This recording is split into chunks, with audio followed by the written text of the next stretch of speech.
When Zanele saw the surgery bill, her heart sank. Her baby's life was on the line. But what shattered her most wasn't the hospital fees. It was knowing that her husband had just handed their baby's chance at life to his sister's wedding planner.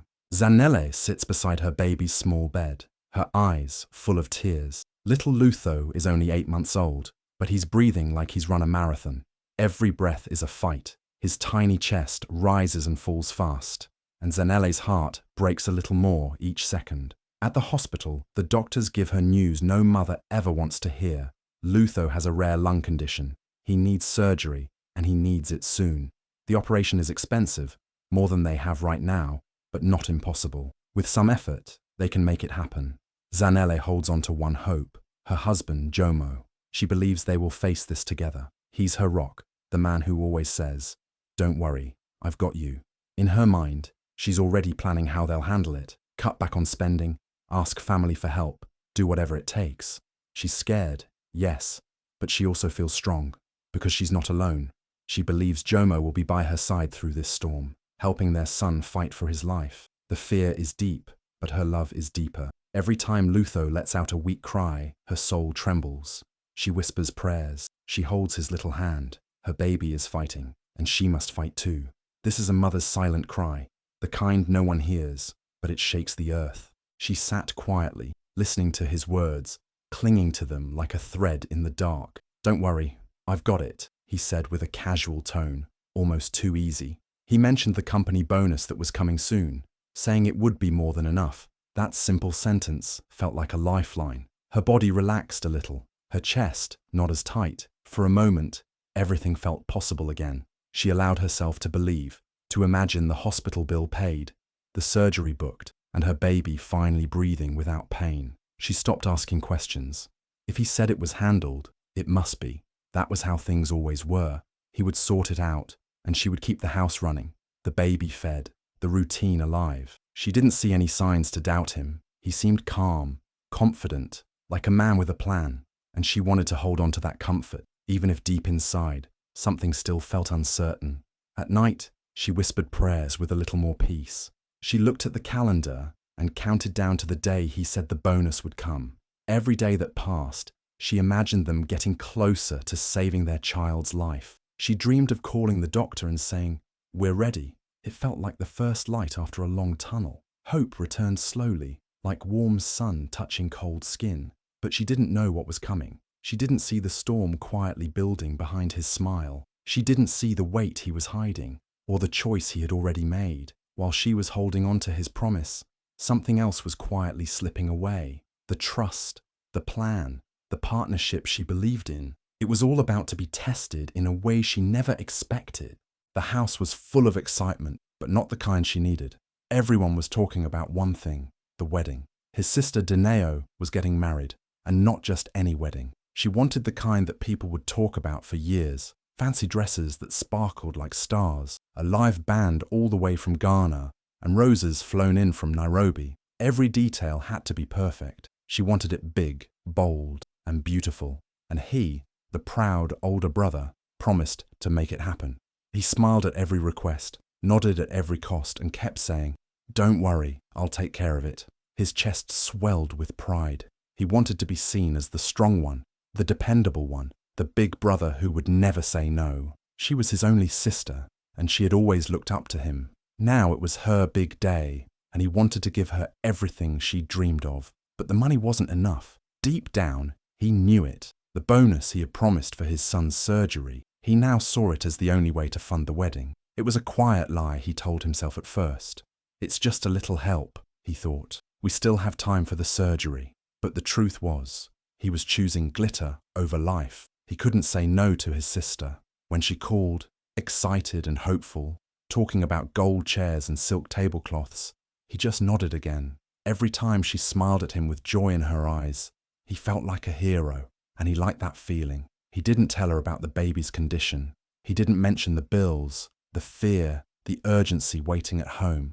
It felt easier to keep the two worlds apart, to be a perfect brother in one, and pretend everything was fine in the other. He convinced himself it would all work out. There's always next month, he thought. Something will come up, but he never stopped to ask what it would cost. He didn't see the cracks forming in the promises he made. He was too busy playing the role of the savior. While one house was quiet with worry and sickness, the other was filled with music, laughter, and celebration planning. The contrast was sharp, but he chose to look away. He didn't see it as betrayal, yet. He saw it as love, duty, and family pride. But what he didn't understand was this. Sometimes, trying to be everything for everyone can leave you with nothing. And the price of looking good to the world can be far greater than you think. She waited the whole day, counting every hour, watching the door like it would bring hope. Today was the day he said the bonus would come. Today was the day everything was supposed to change. The surgery, the bills, the fear. It was all going to end today. She had even cleaned the small living room, trying to bring some peace into the space. She held their baby close, his breathing still heavy, still painful, but her heart was light with expectation. He said not to worry, and she trusted him. When the door finally opened, he walked in with a big smile like everything was normal. He kissed her on the cheek and said, "How's my boy?" But before she could answer, the question came out of her mouth on its own, sharp and desperate. "Did you get the bonus?" For a second, everything stopped. His smile faded. His eyes didn't meet hers.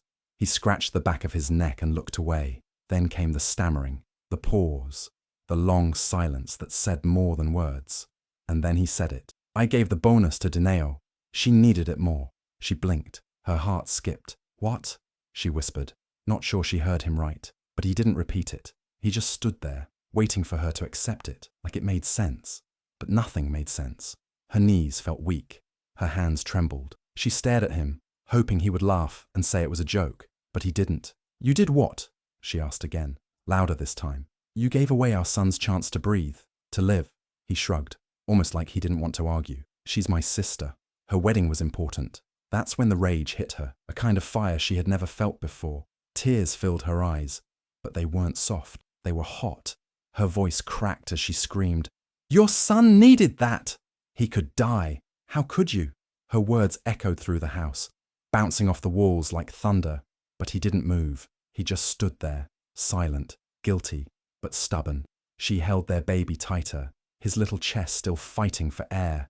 And in that moment, something inside her broke, not just her heart, but her trust, her belief in him, in the idea that they were in this together. She looked at the man she once called her partner and saw a stranger, one who had chosen a party over their child, one who had lied, smiled, and acted like everything was fine while their baby struggled to breathe. She turned away, tears streaming down her face, not because of weakness, but because the person she counted on the most had failed her when it mattered the most. And she knew now, if her son was going to survive, it would be because of her, not because of promises, not because of anyone else, but because she would never choose anything over her child. She couldn't hold it in anymore. Her body was shaking, her hands gripping the hospital bill so tightly that the paper started to crumple. She stormed into the room, her voice rising like a wave ready to crash. "Do you even understand what you've done?" she shouted, her eyes wild with pain. He looked up from his phone, calm, like nothing serious had happened. That made it worse. Her heart felt like it was about to explode. She threw the bill down in front of him. "This is our son's life. This is how much we need. And now it's gone because of flowers and a party." He sighed and leaned back. "There's always next month," he said, like it was just another bill, just another problem that could wait. But this couldn't wait. The doctors had already warned her. The surgery had to happen soon. Every day they delayed, the risk grew. Her baby's lungs were getting weaker. Time wasn't a friend anymore. It was a ticking bomb. Her screams filled the house. They were raw, from a place no one sees unless they've stood where she stood. A mother watching her child suffer while the person she trusted most brushed it off. "He needed that money. He needed you." Her voice cracked, her legs gave out, and she dropped to her knees, sobbing. She didn't care if the neighbors heard. She didn't care about pride. This was bigger than anything. This was life or death. Still, he stood there, frozen, like her pain didn't reach him, like her tears were too loud for him to feel. And in that silence, she knew she was alone in this. The man who was supposed to protect their family had chosen comfort, had chosen appearance, had chosen to be blind. She stared at him through wet eyes and whispered, "You said you had us, but you left us the moment you handed our son's hope to someone else." She picked up the bill again, her hands steadier now, her mind clearer. She had cried enough. Begging wouldn't bring the money back, and he didn't look sorry. Not truly, not enough. She wiped her face and stood up. Something inside her had shifted. The part of her that waited, that hoped, that leaned on his promises. It was gone. She walked out of the room, not because she gave up, but because she had no time left for words. There was a child who still needed saving, and if the person beside her couldn't see that, then he didn't deserve to stand beside her anymore. She felt the weight of the world pressing down on her, but giving up was never an option. With her husband gone and no money coming in, she had to find a way, any way, to save her baby. The house was quiet now, but inside, her heart was loud and fierce. She sat down with her phone, scrolling through messages and contacts, searching for hope in every corner. First, she listed her wedding dress for sale online. The dress she once dreamed of wearing on a happy day, now just a lifeline to her son's surgery. She posted pictures of their old TV, the couch, even the little toys Lutho couldn't play with anymore. Every message she sent felt like a prayer. She reached out to colleagues at work, her voice shaky but determined. She explained the situation, begging for help, for even a small donation. Some replied with kind words. A few sent money. It wasn't much, but it was something. She applied for emergency aid programs, filling out form after form, hoping the system would work faster than her baby's lungs could fail. But the money still wasn't enough. Desperation crept in like a shadow. She found herself considering options she never thought she would. Loans with scary interest rates. Promises that sounded too good to be true.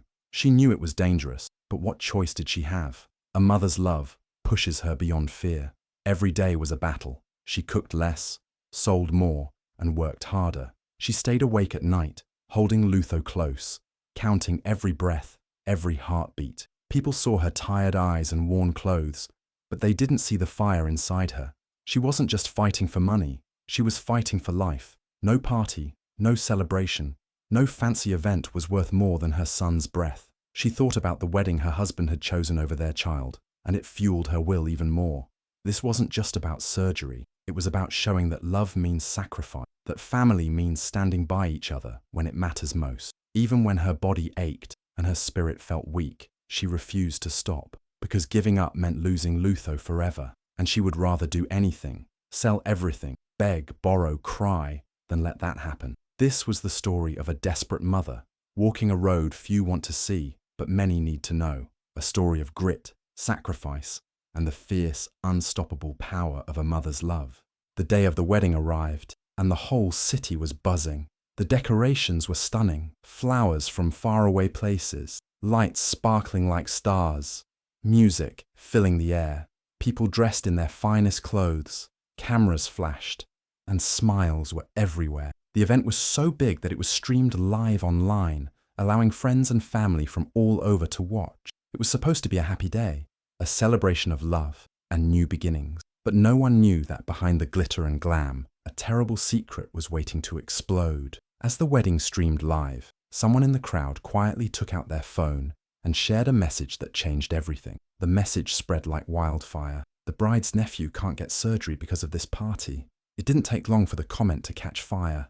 People started reading, reacting, and sharing. The comment section flooded with anger, shock, and disbelief. Some called it unfair, others felt betrayed, and many were heartbroken. How could a celebration like this be happening while a baby was fighting for his life? The story went viral fast. Friends and strangers alike shared the news. Some posted pictures of the lavish party next to photos of a tiny baby struggling to breathe. Hashtags about the family's betrayal trended. People were furious. How could someone choose flowers and music over a child's surgery? They asked. The wedding that was supposed to bring joy became a symbol of selfishness and heartbreak. The groom's family tried to stay quiet, but the damage was done. Social media was buzzing with comments and opinions. Some said the bride didn't know. Others blamed the brother who promised help, but broke that promise. The wedding, once a proud moment, now carried a heavy shame. It was a harsh twist of karma, showing how one decision could hurt so many people. For the mother waiting at home, seeing the wedding go viral like this was painful, but also strangely freeing. The truth was out. The world knew what had happened. It was no longer her silent fight alone. People were watching now, and maybe, just maybe, things could change. The party had been loud, but the cries for help were louder. This was a moment of public shame, but also a turning point, proof that sometimes the truth finds a way to be heard, no matter how hard someone tries to hide it. When the truth about the wedding and the missing money spread, everything changed. Instead of apologizing or trying to fix what he had done, he became angry, angrier than she ever expected. He blamed her for the news getting out. "You humiliated my sister!"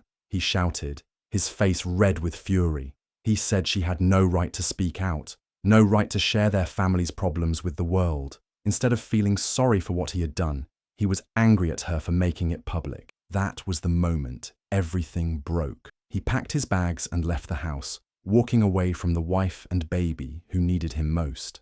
He didn't care about the baby's sickness or the heavy weight she was carrying every day. To him, saving his sister's pride was more important than saving his son's life. She stood in the empty house, watching the door close behind him, feeling more alone than ever before. But even in that loneliness, something inside her grew stronger.